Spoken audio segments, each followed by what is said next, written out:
Hello guys, আমার সাথে আজকে একটা কাহিনী হয়েছে, সেটা আপনাদের সাথে শেয়ার করি। হ্যাঁ, আজ এই দেখেন আমার প্রোফাইলে তাকান, দেখেন 3বার মারছে আমাকে, কিন্তু আসলে আমার ছোট ভাই আমাকে একবারই মারছে, ওখানে দেখাই দিয়েছে।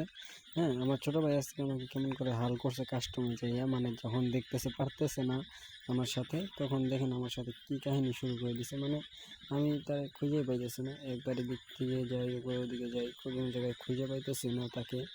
মানে সেই বিয়ারের প্লেয়ার যতটা আমার যতটা মনে হয় আর কি, কারণ যেমন করে পোস্ট দিয়ে খেলতেছে, আসলে যেরকম মনে হচ্ছে সে বিয়ারের প্লেয়ার। মানে তাকে খুঁজেই পাওয়া যাচ্ছে না কোনো জায়গায়। আমি যে খুঁজতেছি সে মানে পোস্ট দিয়ে খেলতেছে, মানে কোনো জায়গায় লুকায় লুকায় খেলতেছে, যে আমাকে পরে লাস্টে এসে মারতে পারে নাকি দেখি। মানে আমিও চেষ্টায় ছিলাম যে তাকে খুঁজে খুঁজে মারার জন্য অনেকক্ষণ ধরে ট্রাই করতেছি, কিন্তু তাকে খুঁজে পাইতেছি না। সে কোথায় যেন পলায় রয়েছে, মানে খুঁজে বের করতেই পারতেছে না কোনো জায়গায়। লাস্ট মান্থ তাও যে দেখা গেছে, একটু মাথাটা দেখছে উপরে বসে রয়েছে, এই দেখেন এই দেখেন, দেখছেন কেমন করে উপরে এসে বসে রয়েছে আমার ছোট ভাই। মানে ও এই যে দেখেন, এই যে আমার ছোট ভাই হেডশট খেয়ে গেছে অলরেডি।